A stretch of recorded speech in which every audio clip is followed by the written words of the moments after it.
নবী পাকের গায়েবী কোনো খবর ছিল না। দেখুন, গায়েবী তিনি জানতেন না। আচ্ছা, প্রত্যেকটা নবী কি এক জায়গায় শুয়েছিল? এক জায়গায় তাদের রওজা ছিল?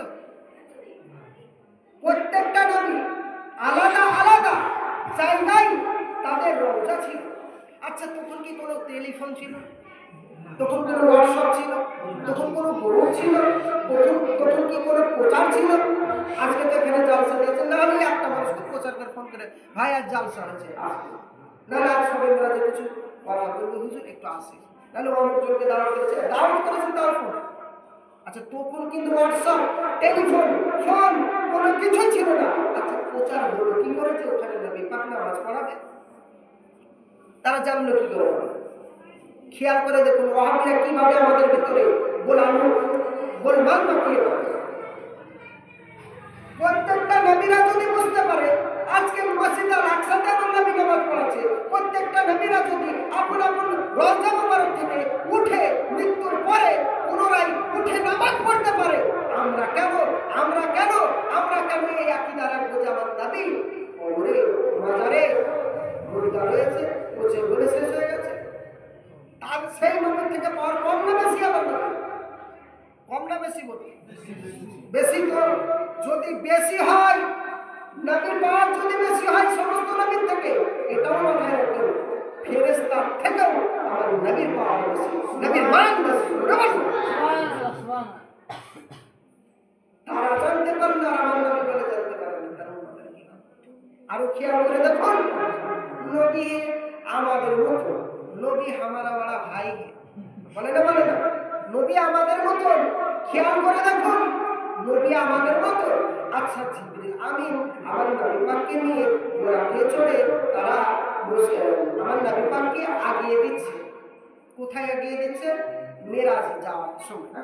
আচ্ছা, মেরাজে যখন নিয়ে যায় আমার নবী পাককে, আচ্ছা, যখন একটা জায়গায় জিবরিল আমিন দাঁড়িয়ে যায়, সিদরাতুল মুনতাহা একটা জায়গা, সিদরাতুল এই মুনতাহায় দাঁড়িয়ে গিয়ে ফেরেশতা হযরত জিবরিল আমিন বলে, ইয়া রাসূলুল্লাহ, ইয়া হাবিবাল্লাহ, আপনি যান।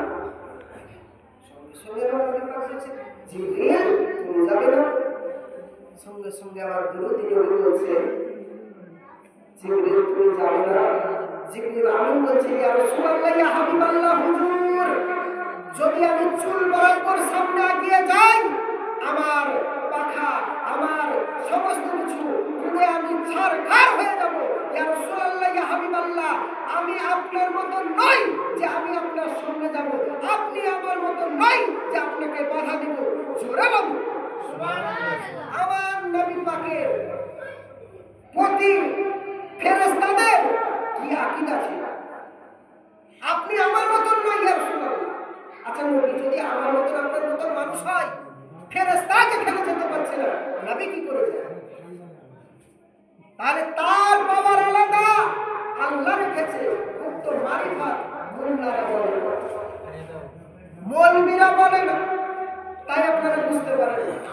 যাই হোক, আমি এতটুকুই বলবো যে প্রত্যেকটা আবেদ সাহেব, মৌলানা সাহেব যারাই আছেন, সত্য কথাটা তুলে ধরুন, তাহলে লোক সমাজ বুঝতে পারবে।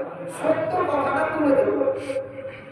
আমি যদি আবার ধরেন কথার কথা, কোন একটা মৌলবী সাহেব তিনি মসজিদে আছে, যেন মসজিদকে বাঁচানোর জন্য তিনি যদি উল্টো কথা বলে হবে, সত্য কথা বলতে হবে। এক দরজা বন্ধ তো হাজার দরজা খোলা, এটা মাথায় রাখবেন। যাই হোক, আমি আর বেশি কথা বলবো না, সময় প্রায় 9টা বাজতে চলে। একবার আমার নবী, আপনার নবী, দো জাহানের প্রেমের ছবি হুজুর পাক সাল্লাল্লাহু তাআলা আলাইহি ওয়াসাল্লামের প্রতি একবার আমরা মহব্বতের সাথে সালাম পেশ করব। আপনারা কি আমার সাথে করতে রাজি আছেন? চলুন। ইয়া